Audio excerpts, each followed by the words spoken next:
Good morning, sir. We are starting this Bengal Economic E-Conclave. Good morning, ladies and gentlemen. This is the inaugural session of day 1 of Bengal Economic E-Conclave. I would request our president, Mr. Debe Mukherjee, to kindly deliver the welcome address. Thank you very much, Arnob, and a very good morning to all of you, ladies and gentlemen. On behalf of the Bengal Chamber of Commerce and Industry, may I take this opportunity of extending a very warm welcome to all of you. Welcome to the Chamber's Bengal Economic E-Conclave, which to my mind, in terms of the timing, the context and the theme, indeed is very well positioned and quite appropriate. The theme for the conclave, which is going to last for today and of course on the 30th of this month, when we would have the opportunity of actually interacting with our newly appointed industry minister. The theme, as it reads, is what lies beneath and what lies ahead post 2021 Bengal election. To my mind, as I said, is very appropriate and well positioned. But if I may be permitted, we should add another bit to the theme, and that should be what lies beneath, what lies ahead, and what lies on the surface. The surface is the reality.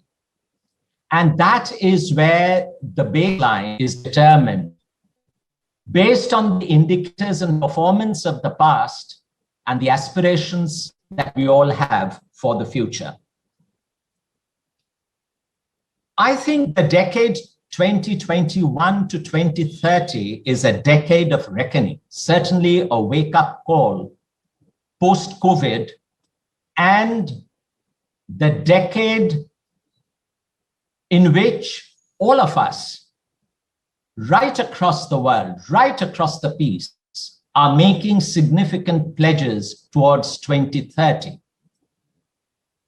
So in that context, I would say, as I mentioned at the beginning, the context, time, and theme of this conclave indeed is very, very appropriate. Two interesting pointers, as I mentioned very briefly, the elections that are just over, and we now have a government that has taken office for the 3rd time in succession, and we are trying to recover from the COVID pandemic. So both in terms of recovery and regeneration, we are caught in a very strong and a very tight bind. There are constraints in which we have to work and we have to look ahead, and there are these binding constraints and challenges. However, challenges, as we all know, always embed opportunities. So it is for us, all of us, and especially as a responsible and as a responsive chamber, for us, in partnership with all stakeholders, including the policymakers, we need to chart out the course ahead. A very small observation, if you would allow me. When we look at trade and industry, I think it's time that we all have to be quite mindful that trade, industry, business in a holistic has to be looked at in a holistic sense, not in a restrictive sense. By that I mean, they have to be set against the SDGs that have been set out by the United Nations. Very, very comprehensive. And certainly a few of the SDGs, 7 to be precise, which we have identified, which we will share with you post this conclave, are very important from the point of view of the regeneration of the economy, because the regeneration has to happen in an inclusive, equitable, resilient, and sustainable manner. And that is something which, again, all of us need to be very, very mindful of. We have thought leaders, policymakers, business leaders who would all be deliberating all of today. And we would, as I said, we would also have the opportunity of having a bit of interaction with our industry minister on the 30th. And we would be looking at various aspects of the economic revival and regeneration. However, allow me to just make a very quick mention of a few issues, few pointers that I think merit or warrant, I would say, our close attention. The most important issue, and I think very, very relevant and pertinent for the state of West Bengal, is the issue of human development in the context of employability. In terms of, we talk about skill development, we talk about the education system in general, we talk about industry academia partnership, research to market, etc., etc. But when you are looking at the large number of people, the large workforce that is there, for whom skill development and employability is such a huge requirement, an imperative, you would all be surprised that in terms of the employability factor of the skilled, so-called, quote-unquote, skilled manpower of the state who have been skilled is abysmally low. I don't want to frighten you with the numbers. Let it come out in course of your deliberations. But the number is frightful, and that is a point of concern.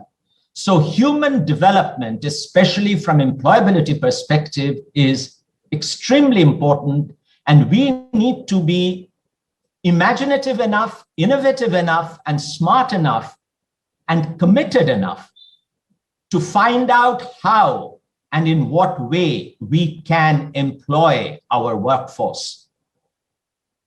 The second important pointer to my mind is environment and health. There's a symbiotic relationship to my mind between the two. Environment cannot be divorced from health, and health, as we all know, is something that we are all concerned of, and we need to focus on that. So this is something which we need to look at also from a business and overall welfare perspective for all of us.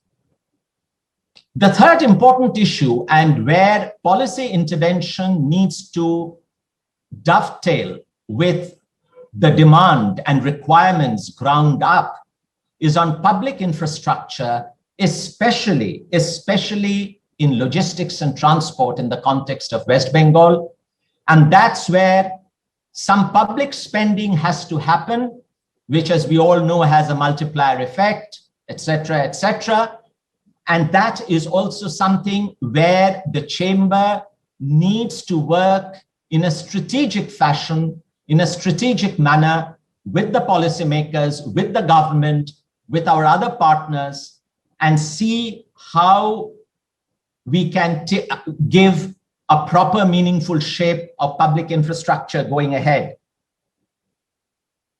The other important issue is on the agriculture value chain, where we need to bring in technology and innovation and smart business models. And that needs to work very well and create value again for the large section of the small and marginalized farmers across the country. Applies to all the states, including West Bengal. So what would be the right value chain which create value and is beneficial also, I add, ladies and gentlemen, to the small and marginal farmers, and how we can build a responsible, value-driven chain, both in terms of supply and demand. Most importantly, in fact, last evening when we had our managing committee meeting, the point came up about perception and image of Bengal, and where and how we were asking the US Consul General in Kolkata what her views were.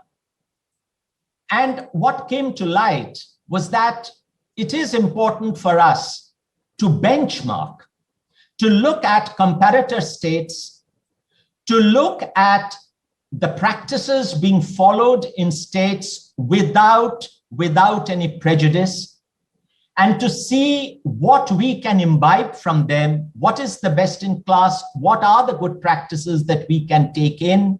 And ease of doing business should not be just an empty slogan, it has to translate into hardcore action. And we all need to join up in our thinking and action to make that work.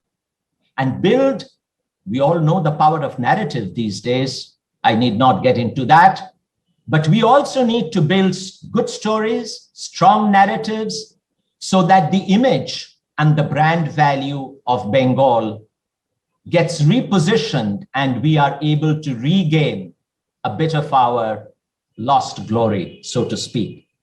I would not like to take more of your time, ladies and gentlemen. We are all very keenly awaiting to hear your deliberations, and we all hope that there would be hardcore, concrete suggestions, advice from all of you, which we could implement into action going ahead. Thank you very much for taking the trouble of joining in and participating in this e-conclave. And I also take the opportunity of thanking all the sponsor companies who have contributed and helped in making this e-conclave hopefully a success. Enjoy the rest of the day, and thank you very much.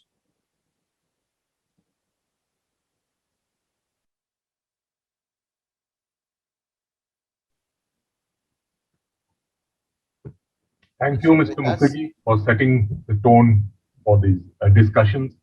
And I think you laid out the roadmap for the entire day, and perhaps even afterwards. So, with that, Arnav, do you have anything else to say, or should we begin the panel discussions? Yes.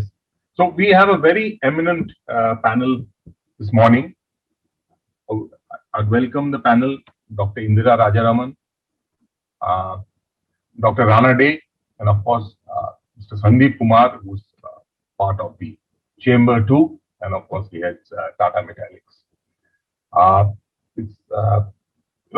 We are looking forward to these discussions to see really what issues emerges and what the Chamber and perhaps the government too, the state government, can do together along with everyone else in taking an agenda ahead. This is an important period from the economy's recovery point of view and what can be done about the recovery. The central government, RBI, of course, they are playing leading roles. So in this, what is the role of the state government? That is something which we have to lay out. This is also the first year of the Finance Commission Award. I mean, literally the first year. We've had one interim award last year. And what does the Finance Commission lay out for the state, and what are the possibilities? That too we'll explore during this session. And we are really fortunate to have Dr. Rajaraman on that, because she has been studying this. And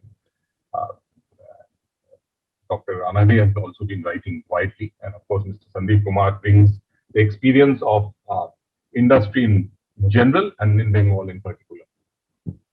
With that, I think we can start. And Dr. Rajaraman has a presentation to begin with. We'll begin with that.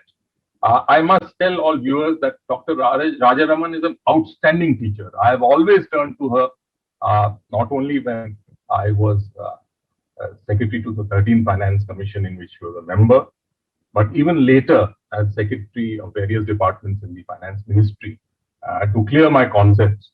So you will do very well to address questions to her at the end of the session. We'll have at least 15-20 minutes for that, and clear your concepts too, wherever you want to. Dr. Rajaraman.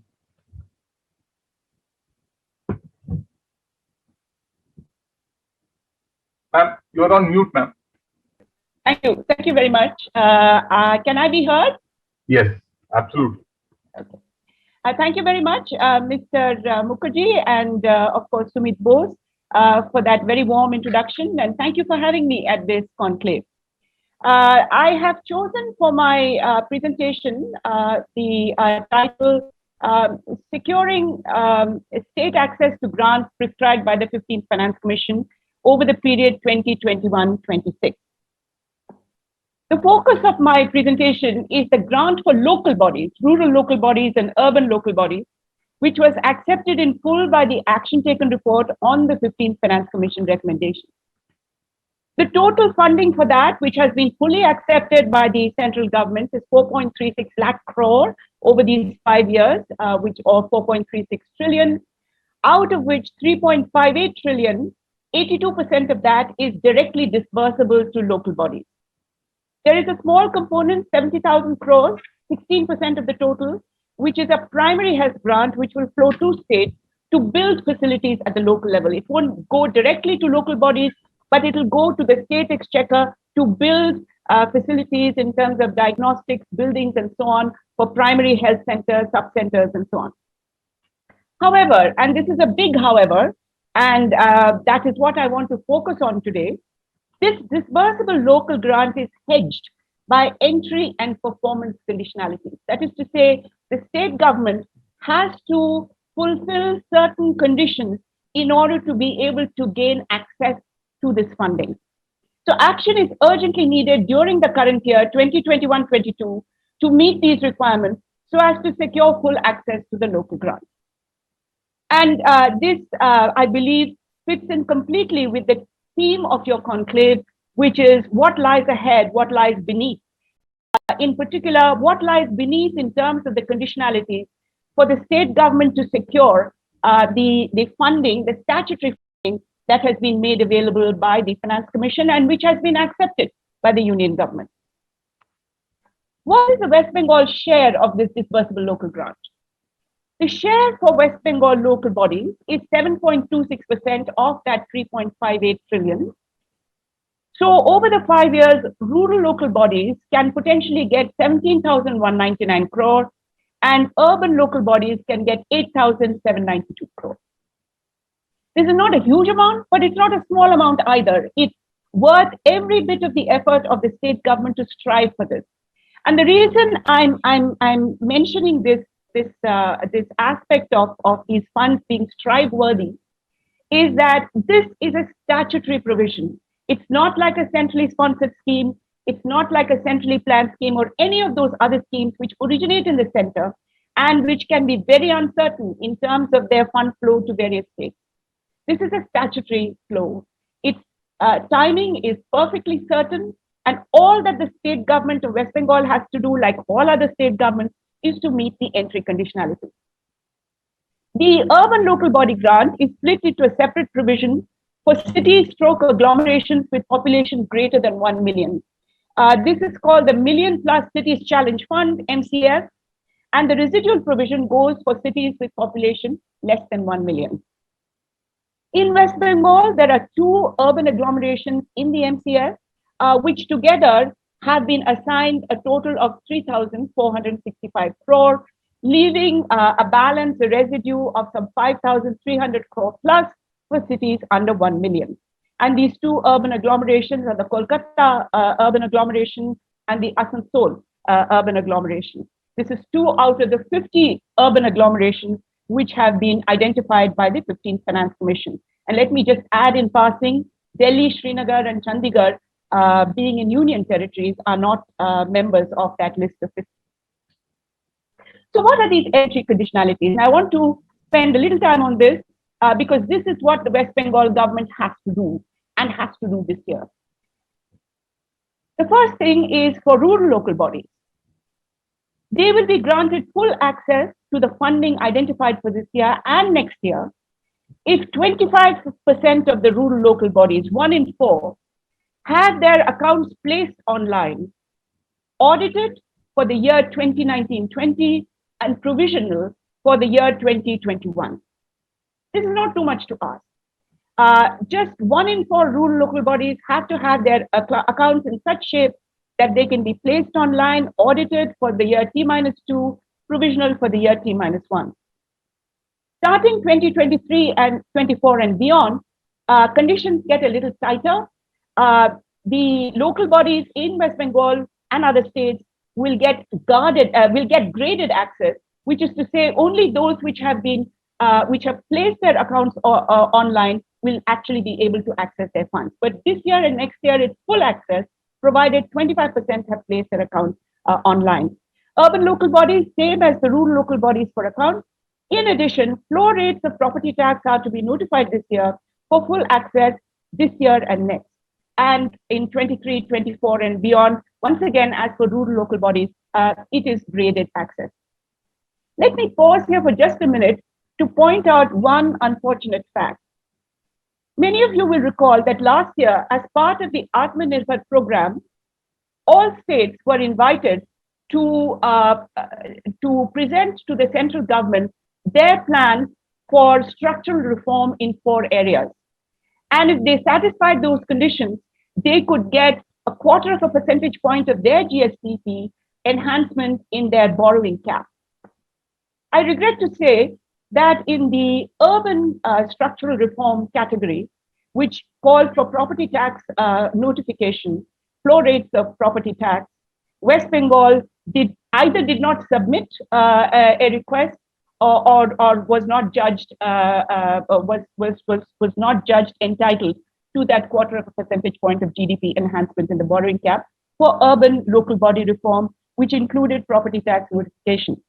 I should also add that the state of West Bengal did not receive an enhancement in any of the other 3. And in fact, West Bengal is the only state in the country which did not get any piece of that enhancement of the borrowing cap in any of those 4 categories. So a lot of homework to be done in West Bengal. I believe this grant is worth fighting for.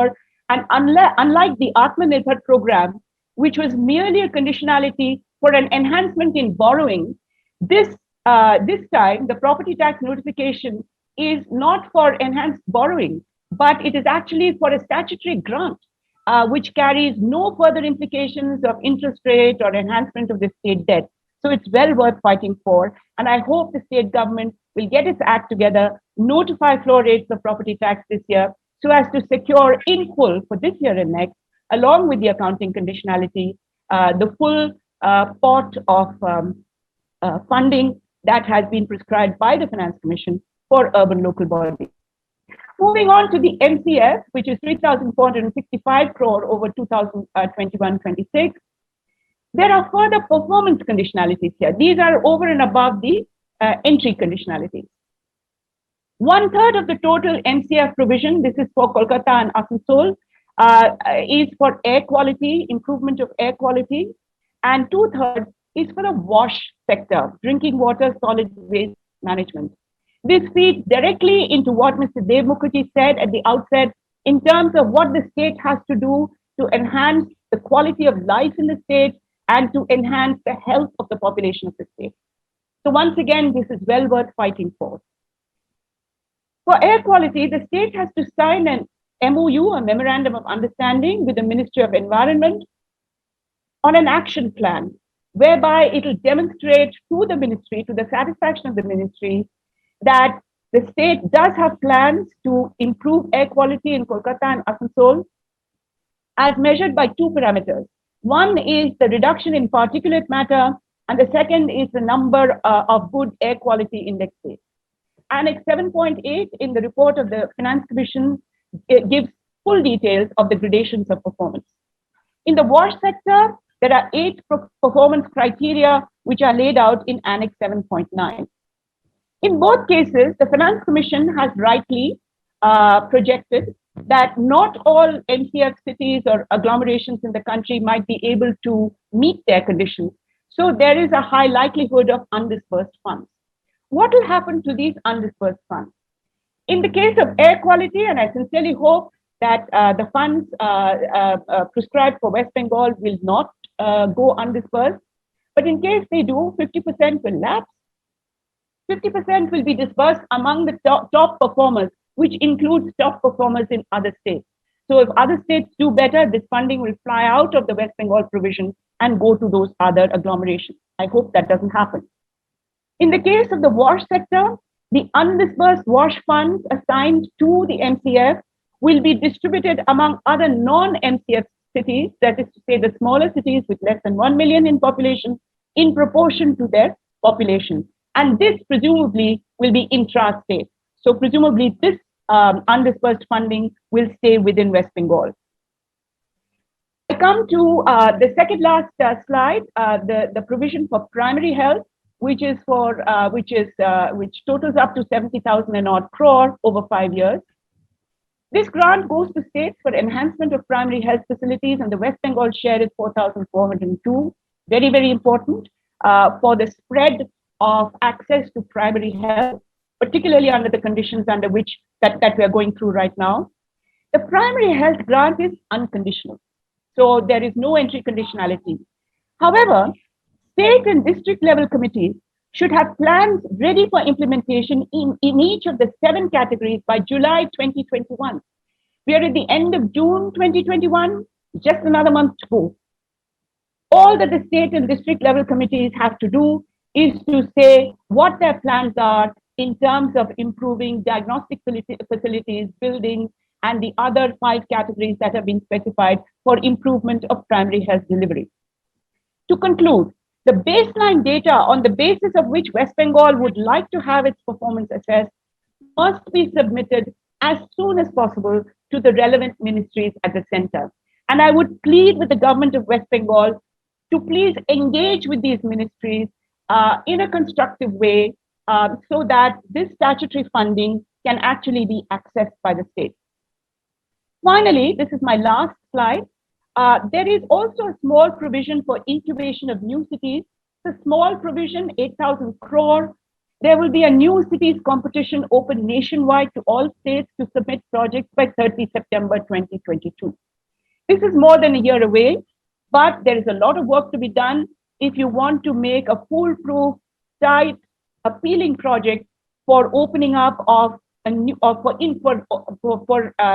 constructing a new city in West Bengal. And we all know that West Bengal is a highly populated state which could do with another new city. Each state can get only one of the 8 selected for this competition, and they get 1,000 crore per project, which will not be enough to do more than lay the groundwork for the city, but it will attract private funds into the state and into this new location. I'm going to stop here, but I'm going to sound a caution once again. I sincerely hope that West Bengal will not be the outlying state which does not access any of this funding. I do hope that you will be able to access this funding. There is also an equivalent conditionality hedged provision for power sector reform, which will entitle West Bengal to an added 0.5 percentage point of GSDP in terms of borrowing, lifting the borrowing cap by 0.5 percentage point of GSDP, not just this year, but this year, next year, and the year next, and the year after that, the first 4 years of the Finance Commission. But for lack of time, I'm not going to go into those conditionalities because they're really quite complicated. I want to stay with these conditionalities, which are not for additional borrowing, but for a grant, which is just sitting there. It's a statutory grant. It is yours. But what you have to do to make it actually yours is to meet the conditionality. Thank you very much. Thank you, ma'am, for showing the way.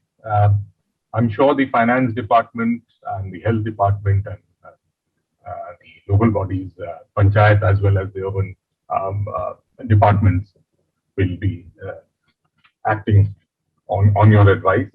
And see, in many respects, West Bengal is better placed than other states to avail of the local body funds and the health funds, which are linked to local bodies. That is because of the size of the panchayats in West Bengal. West Bengal has large size panchayats, and the human resources in these panchayats are relatively much better in many of the states, like Madhya Pradesh state I know well, or Chhattisgarh, or even others, because they have much smaller panchayats. Panchayat size, mainly they're below 2,000. On the other hand, the West Bengal panchayat size is more like Kerala. The human resources too are more like Kerala. So I think West Bengal has an advantage in trying to avail of these funds.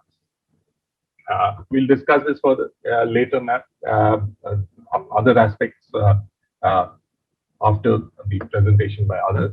Now, Ajit, I would request you for your presentation, and then we'll take that.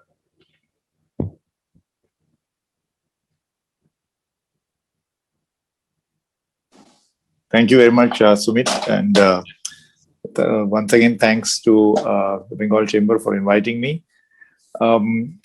I'm going to spend the next maybe 10-15 minutes discussing something quite different. After Indira Rajaraman's presentation, it was very focused and very actionable from the point of view of the state.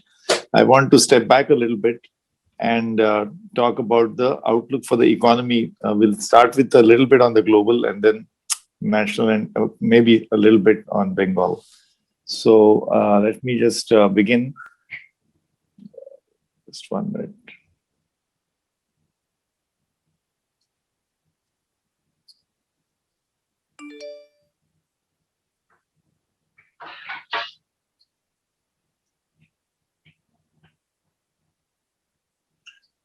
So I hope you can see the slide. Is the slide visible? Yes, yes, Ajit. Okay, yeah, thank you. So let me just give the punchline to begin with right away. The thing is that we are in a situation now globally where two of the largest economies in the world, which is USA and China, are growing together, will grow at least between 5 to 6%. That is $35 trillion of the global economy, which is roughly 40%, I would say, of the global economy, will be growing at a rate which is quite unprecedented. In fact, these two economies growing at around 5% is equivalent to India's economy growing at 50%. You know, that just to kind of reiterate the scale. And the reason the growth outlook, this is for 2021, the reason the growth outlook is strong is because of two main reasons. One is the vaccine optimism. The rate at which vaccinations are progressing is quite significant, and that's causing, that's what I call vaccine optimism. That's causing the economy to come back.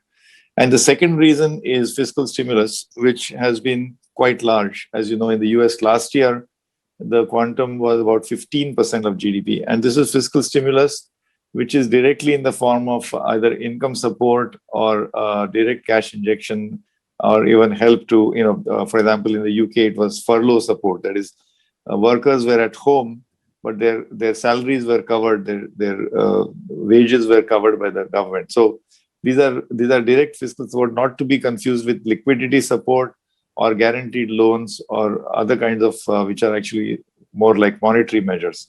So the second reason for the strong economic outlook in the world today is fiscal stimulus, which is very high, even in China and other countries. So not only USA and China, but also other large economies like the EU and Japan are going to grow strongly in 2021.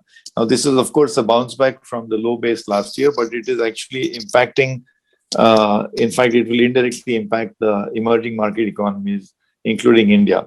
I think, so let me just, so that's the punchline, that basically this year and possibly the next, the global economic outlook is strong. It does imply that out of the four drivers of growth, for example, for domestically for India, if you look at consumption or investment, that is corporate investment or investment into capacity or new factories, or government spending and exports. If you look at these four drivers of growth, exports are the most promising according to me. As you know, exports make up something like 15 to 17% of GDP. But if that that grows strongly and it has interlinkage with manufacturing and services, that can potentially be a strong driver of growth for India. given the fact that currently both business confidence and consumer confidence is somewhat subdued. So that is the main message from this about economic outlook. So if you look at the data which is put out by the IMF, World Bank, or even OECD, you can see the top the growth rate outlook for the US economy is 6.8%. Euro area is 4.2%. These are numbers which we have not seen in the, for maybe 10 years. China at 8.5%. India's growth has been projected to be around 8 or 9%. It's 8.3 here.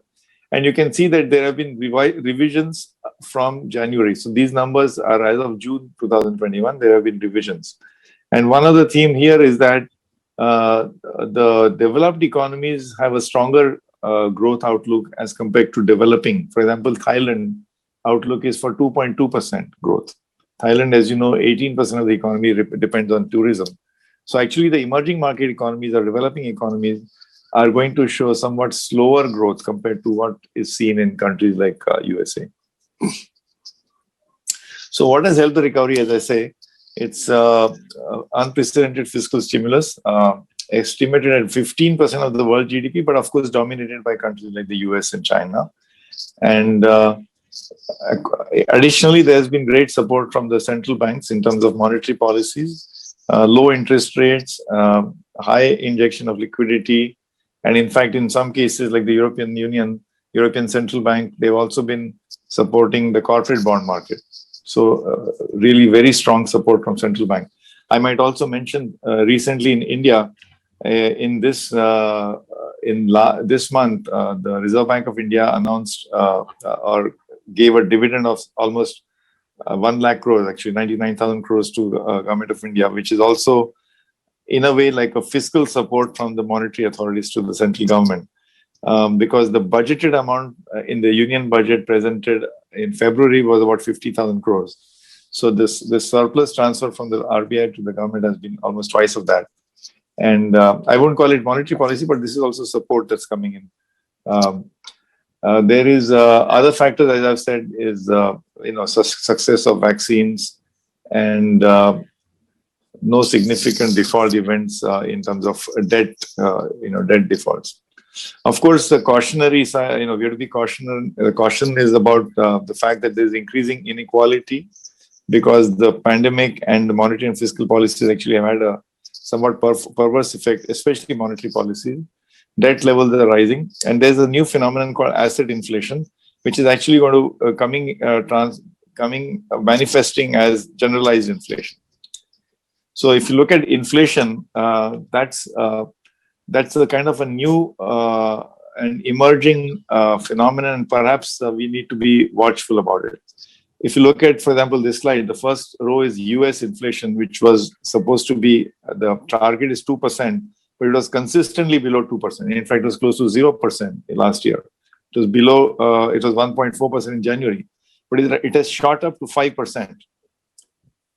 Euro area again has shot up to 2%. For them, it's very unusual.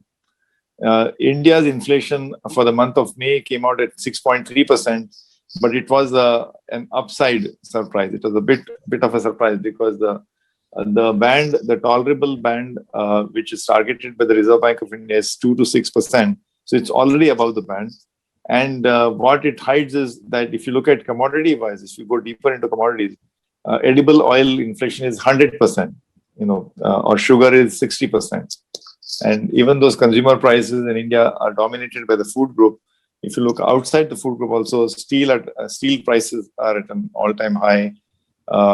Base metals, here I've said, as is, copper, iron, all these prices, iron ore, are quite, at very record high. To add to that, globally, the food index, according to the Food and Agriculture Organization, FAO, is at a 7-year high, food index. So this is something that we have to be watchful for in India as well. And the freight rates, given that there's a boom in global trade, the freight rate, the shipping rates are at a decadal high. And of course, not to forget that because of ultra-loose monetary policy, asset inflation, especially stock markets, are also at an all-time high. Incidentally, when I said the inequality, what happens is when stock markets go high, that wealth actually typically it's the higher income, the higher end of the income spectrum, which tends to be invested in the stock market. So that in turn perversely, the loose monetary policy, which is supposed to contribute or support growth, is ending up causing greater wealth inequality, if not also income inequality. So this is what we have seen across the world, the increase in inequality.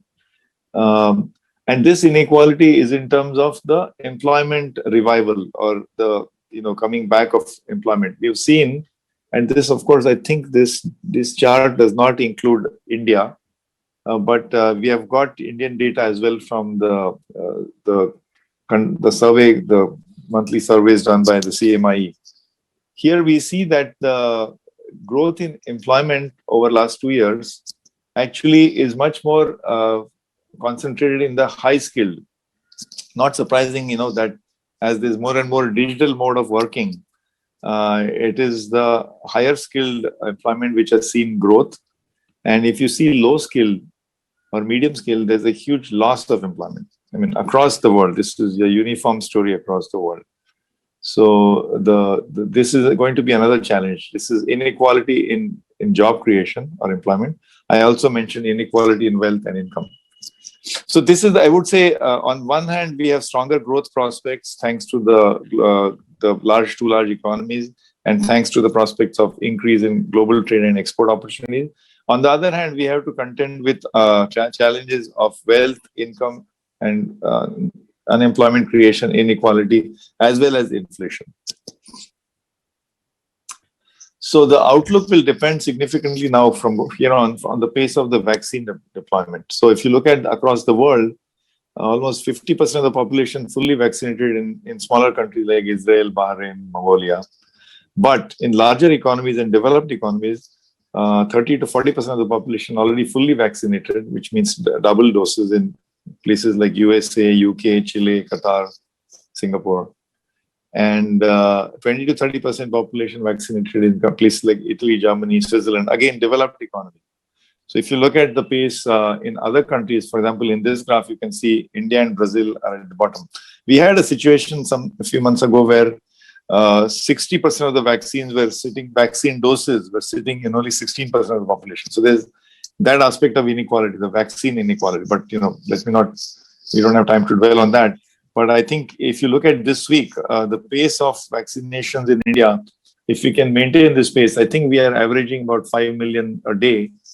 We had a record day of almost 8 million. But if we are able to reach something like 5 million, that is a very promising and that has a positive impact on the revival.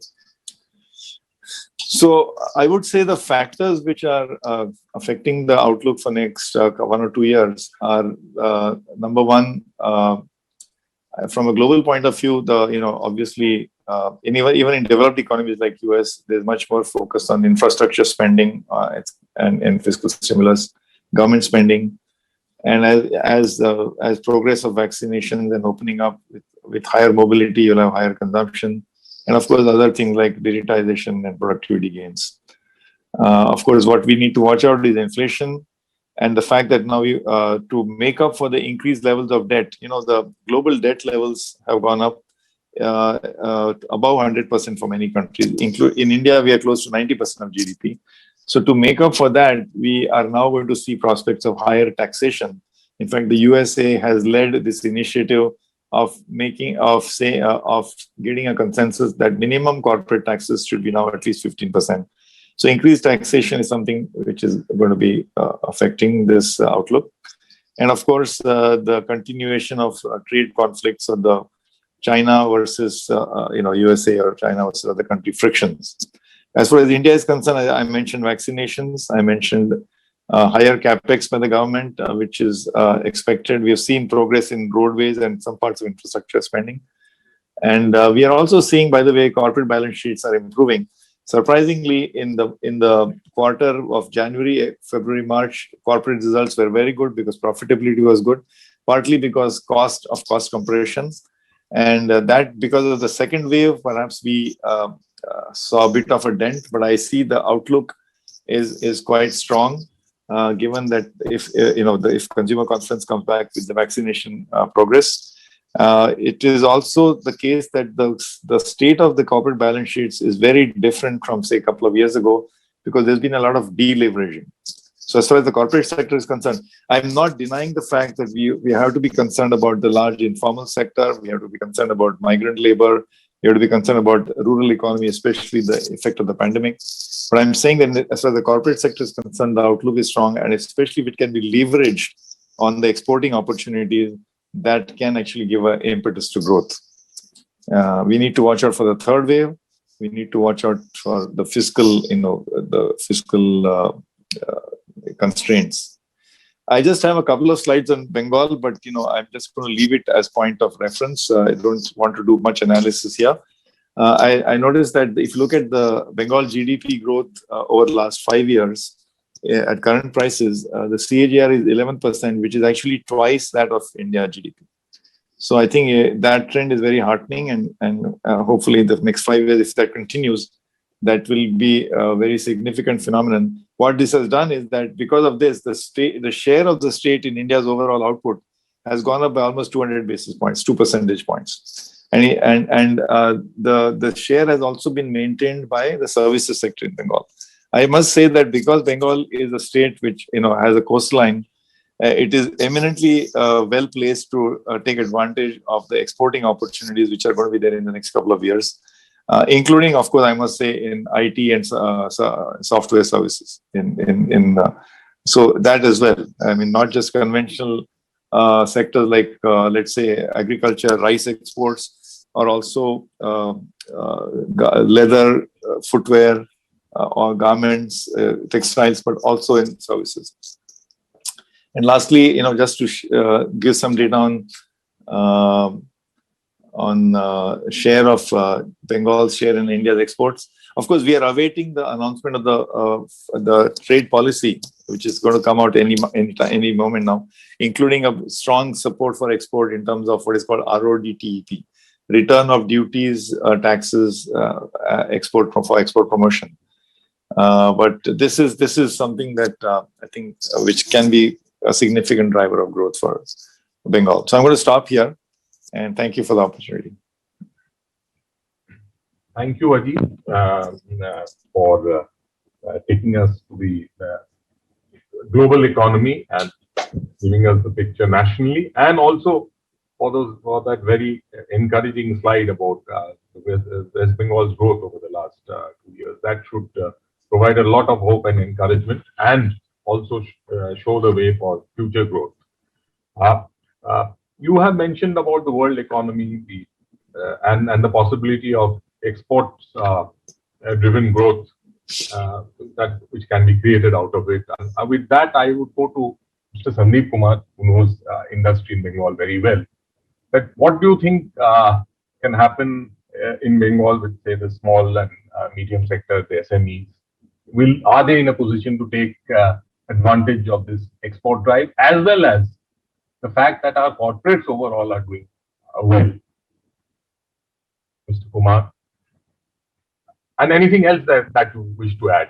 But I thought this leads right into SMEs. Right. Thank you, Mr. Bose. Good morning, my fellow panelists and all the participants. Well, I think after two eminent people speaking about the economy and speaking about things that we, at least I look forward to. So I was furiously noting down some of the data points and the messages that were coming across. I will try and come closer to to Bengal in terms of where it is and where it should be going. Of course, Mr. Bose has suggested that I look at speaking about the SME part as well. So I'll touch upon that. I'm just wondering about the time. So how much time do I have? Maybe about 10-15 minutes? Yes, you have 10 minutes. Okay. So I think the recent state elections in Bengal have given a strong mandate for the political stability and continuity of the government policies. And while these stable, predictable policies are good for investors, for industry, I think this is also an opportunity for the state to look back and reflect on its performance. Well, as Mr. Ranade said, we are moving at about 11, 12% over the last 5 years, and that's fantastic. But it's good to review. And as we do in the corporate area, we look at the past year's learning and we look at last 3 years and we make our plans for the next 3 years and 5 years. It might be a good idea for the state to do the same as to what's gone well and what's not. What's changing? And I think a lot of things are changing, especially in the last 1 or 2 years. The advent of digital and I think the COVID has accelerated those trends, would lead to something new happening in the near future. So should we create and envision a new and a brighter future for the people of Bengal is what we are thinking. And I think last evening at the Management Committee of Bengal Chamber also, we discussed very briefly on where should Bengal be headed. And they're preparing a paper called Bengal Vision 2030. So I took cue from there and I said, let's look at where we are and where we should be going, at least in my humble opinion. So if we look at where Bengal is, what are its strengths, what is it endowed with? And I think most of it you know, but I'll generally quickly run through to recall people's minds. So we are, I think, the highest producer of vegetables and rice in the country, the second highest producer of tea. We have the third largest road network coverage. We lead in rail density as well. We have the second highest number of MSMEs after UP, just marginally below UP. We also have a large jute industry, a number of coal mines, a large developed iron and steel industry, a well-developed leather industry, so on and so forth. I think what is less known is that Bengal is also has got a very stable business environment and with a lot of industrial peace. And I can say that with my own example.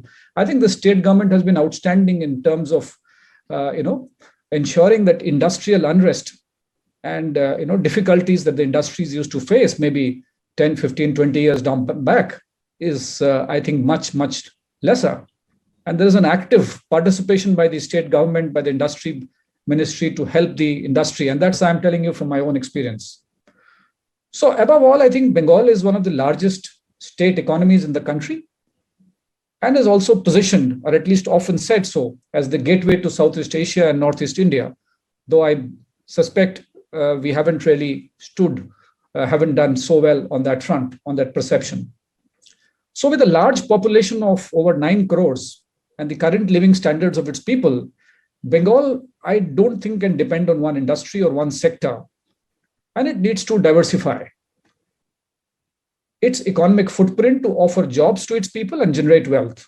And there are no magic bullets here.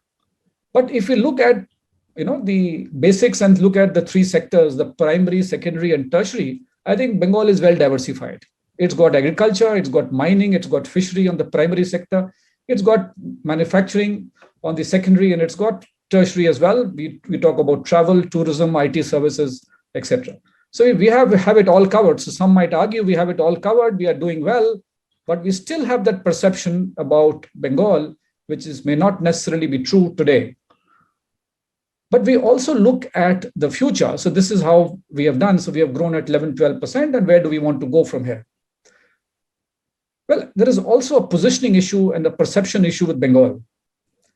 And I think like Bangalore is considered to be the IT capital and Mumbai the financial capital, how do we position Kolkata or even Bengal as?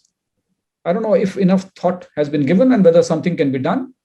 But it's a fact that the wealth creation today is no longer in the same way as what we have done in the past. And I think this is more true in the future than today, maybe. Wealth creation through application of human knowledge and creativity will fast outpace that through extraction of natural resources.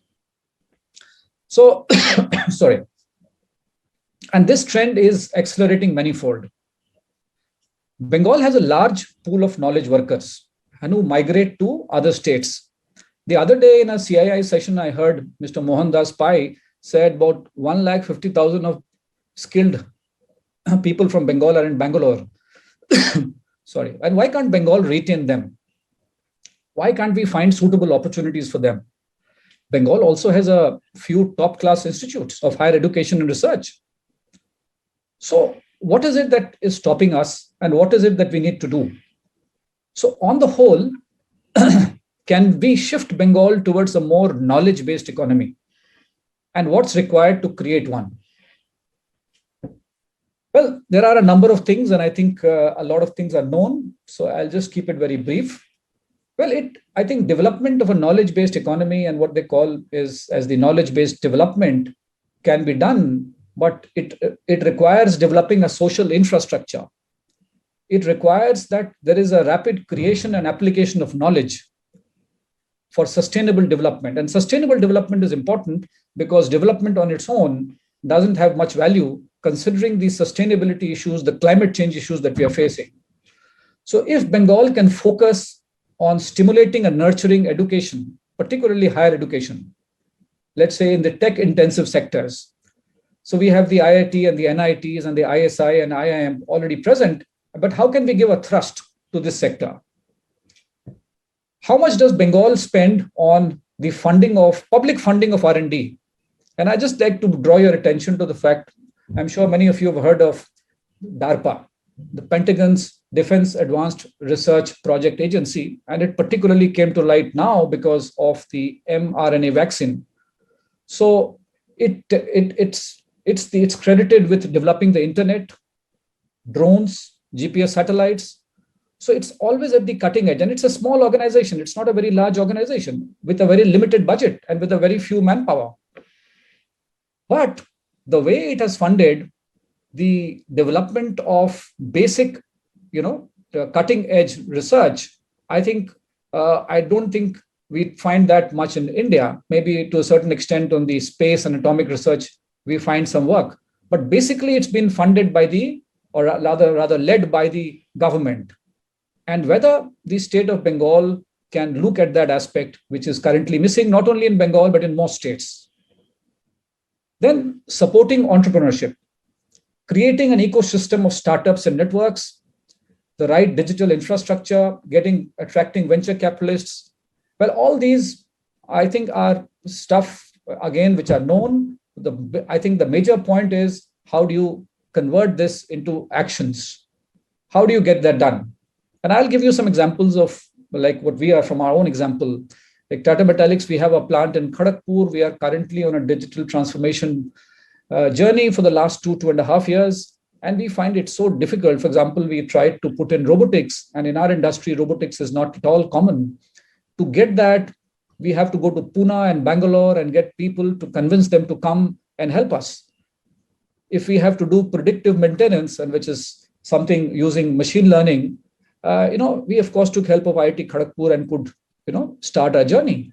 But to find vendors and suppliers and startups in East is so very difficult that people often tell me that if you were located in Bangalore, you would have been much better off. So what I'm saying is that there is a tremendous opportunity. I think even if the industry wants to do, the ecosystem is not fully developed. And if we can do something there, I would imagine we would be much better off. I was going through a report by Niti Aayog, which has come out with an innovation index. And Bengal ranks 11th this year in 2020, the latest report. Last year, it was at 8th, and this is the second year. It's a nice report. I think it creates a good framework in which you measure the innovation of a state. And it talks basically about 5 enablers: human capital, knowledge workers, and what kind of investment the government is doing. For example, I was saying expenditure on higher education, expenditure on R&D, and what's the business environment, the ease of doing business, what's the safety and legal environment.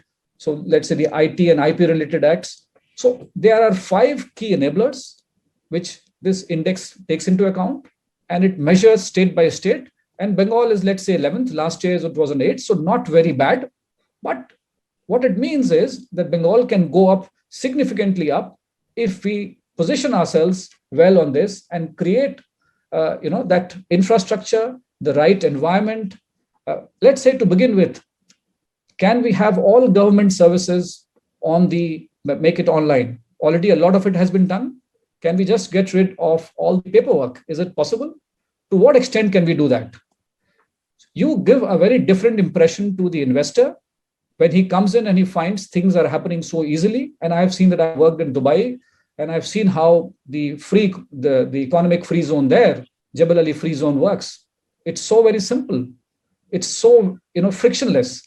So I think, to begin with, without trying to get into too many things, if the state can get its act together, spend money on setting up and creating an infrastructure for the higher education, for fund R&D, encourage private entrepreneurs and startups, I take help of industry, rather involve industry, business, I think all stakeholders, it can be done. And I think Bengal can then be positioned as the knowledge hub of India, with focus on high tech, let's say, maybe software, which is already there, digital, maybe pharma, maybe healthcare. So these are the areas. And of course, it needs to take care of its traditional industries like leather, jute, tea, and agriculture. But it may be good to position itself as the Mecca of East India, attracting talent and knowledge to the city of Kolkata, which can act as a magnet for all of East.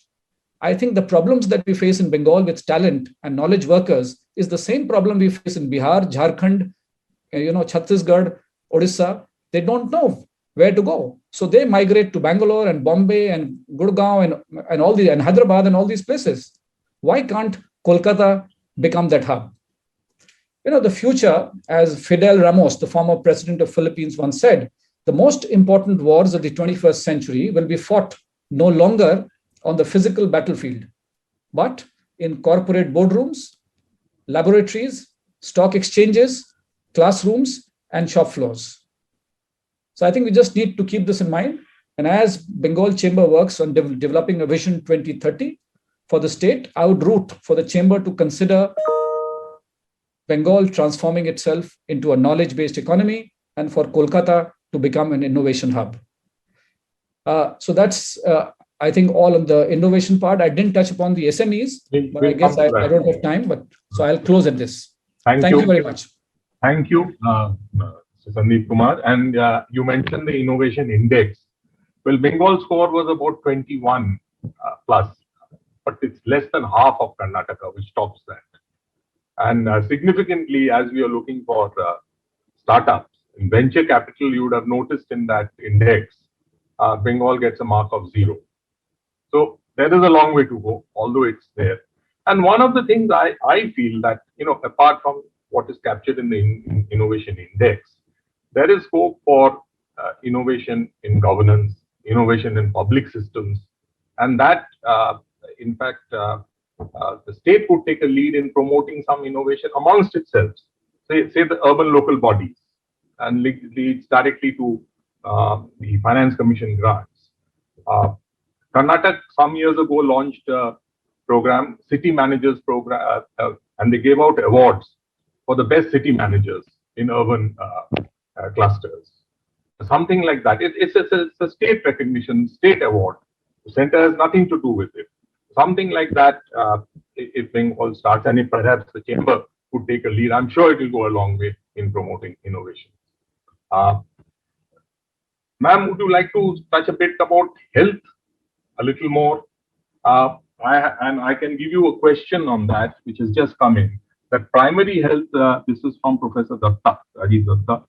Primary health is related to Panchayati Raj functioning, and the state has been praised in the past for its Panchayati Raj, but it still has miles to go, and he has sought your comments on that. But even otherwise, health, because it's closely related also to the grants, what more can the state do, or what it should do now?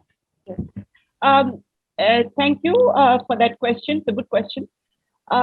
What the Finance Commission has provided for health, it's only the local body component of it which has survived the acts of the action taken report. As you know, this time, for the very first time, I think in the history of independent India, the government did not accept all the quantified recommendations of the 15th Finance Commission. So some grants were asked, including a health grant, which was to go to states, to the state government. So that is a huge loss. What has survived is what is going to local bodies, to rural local bodies and urban local bodies. And there too, it is largely of an infrastructure correction variety. That is to say, shoring up diagnostic facilities, shoring up, providing buildings where the primary health center doesn't even have a building, that kind of thing. For some urban wellness centers, again, infrastructure and so on. It's not going to solve the problem of primary health in the state at all, nor elsewhere in the country. For that to happen, the state has to have supplementary funding that goes down to the local bodies, either devolved so that it actually goes to local bodies, if that is the setup that has been prevailing in the state, as in Kerala, for instance, where state funds for health are actually devolved on local bodies for them to deal with as they see fit. But even if it is a state health department which has its outpost in local areas, in the district or in taluk headquarters, if supplementary funding can flow so that in this newly built primary health center with new diagnostic facilities, there is actually the raw material, the medicines and so on, which actually make the delivery of health possible. Unless that actually happens, the improved access to health in terms of buildings and diagnostic facilities is not going to amount to anything. So there is a lot that the state government has to do to supplement what the Finance Commission funding is supposed to do. And in general, I'm a votary of the fact that state governments can learn a lot from each other. There is unfortunately no interstate portal, which is sort of sector specific or any interstate portal at all, on which states can learn from one another how they deal with things. So, for instance, the Kerala structure for health did brilliantly in the first wave of COVID.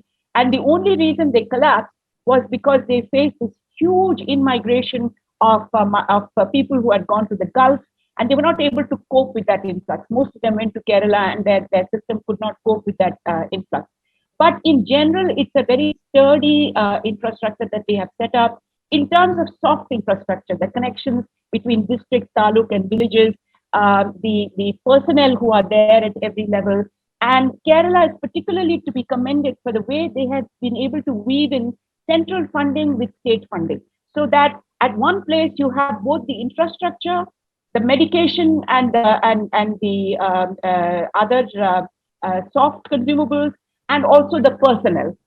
So these three have to be braided together in order for health to be accessible.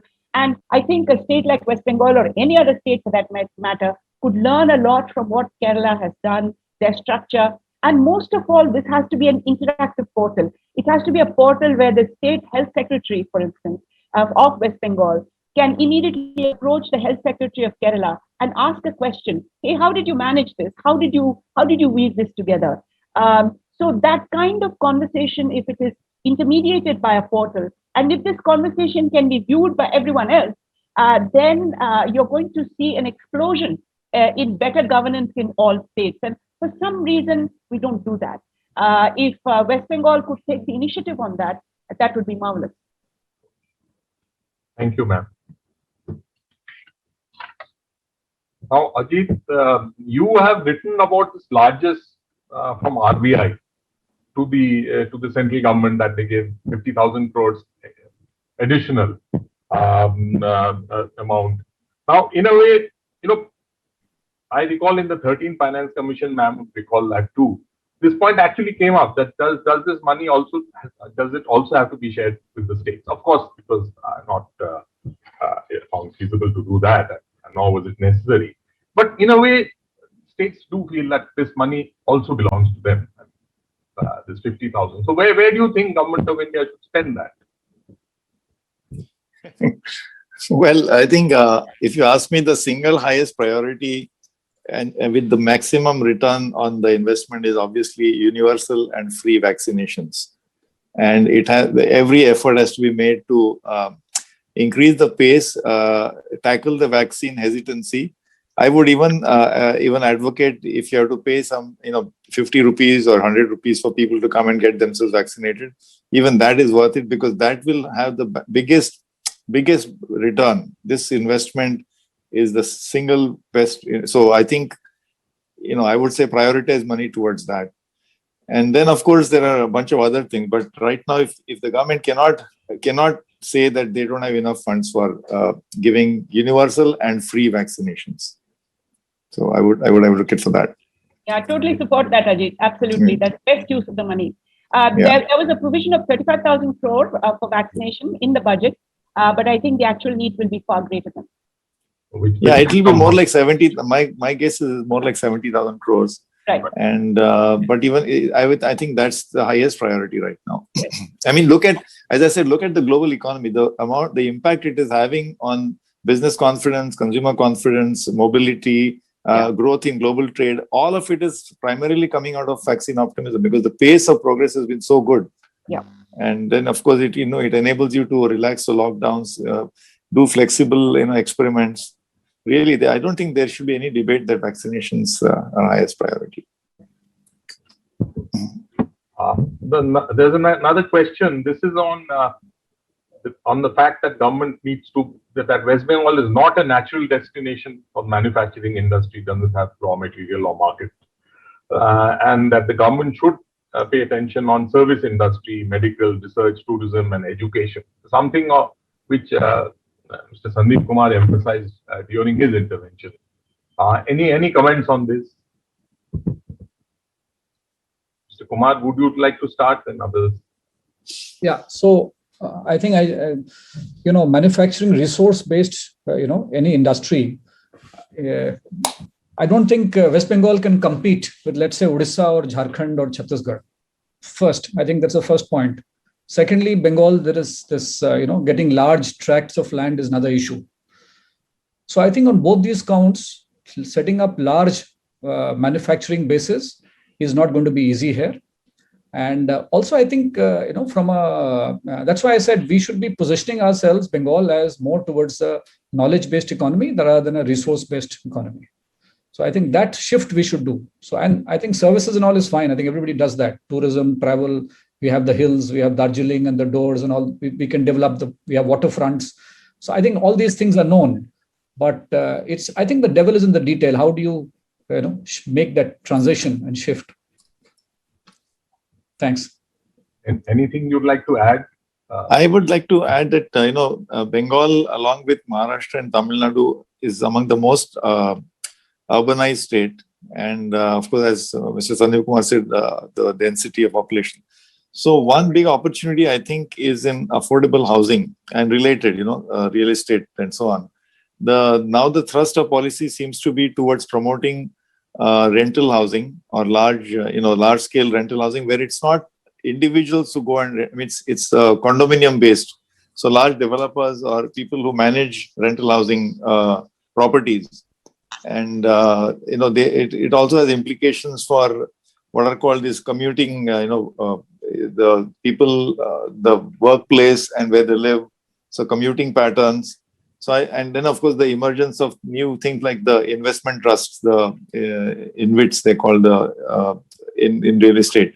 So there are a variety of policies which are now converging, which makes it possible to give a big thrust to construction of affordable housing with special focus on rental housing, where you invite large developers, real estate developers who can combine this, and I think this will of course address the needs of the housing shortage. So I think this is one sector. I think it's probably called as part of infrastructure anyway, but this is something which is perhaps peculiarly advantageous to, uniquely advantageous to Bengal because of its population pattern and urbanization pattern. Ma'am, anything you'd like to add?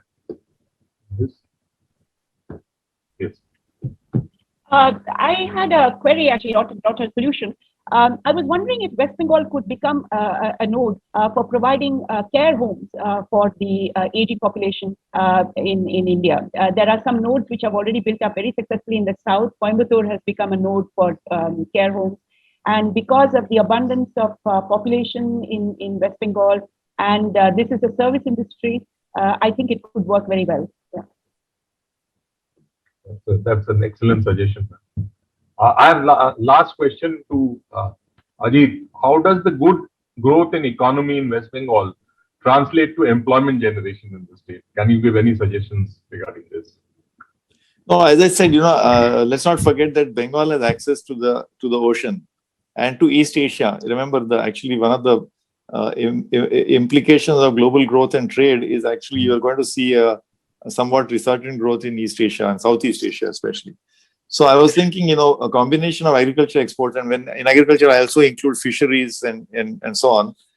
Combined with that, as Mr. Sandeep Kumar said, the conventional sectors like leather, footwear, textile. These are employment intensive sectors. They are not large industry, where you need a very high amount of capital investment. So I think this growth will certainly can translate if it is focused on export driven growth with employment intensive export sector.